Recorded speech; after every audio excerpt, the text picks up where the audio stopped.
Narito na ang balita mula sa GMA Integrated News.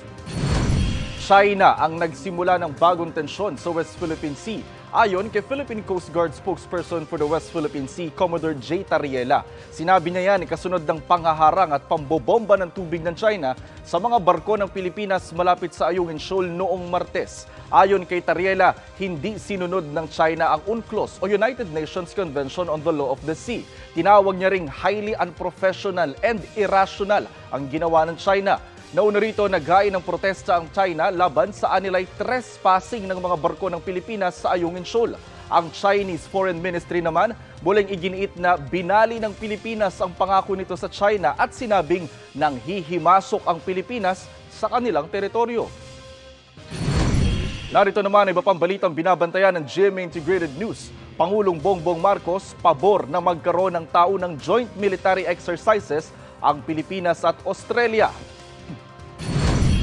Magnitude 5 at 4.8 na lindol yumanig sa Davao Oriental ngayong umaga. At 43 degrees Celsius na heat index, posible ngayong araw sa Roa City, Capiz, ayon sa Pag-asa. Ilan pang bahagi ng bansa maaari ding makaranas ng matinding alinsangan.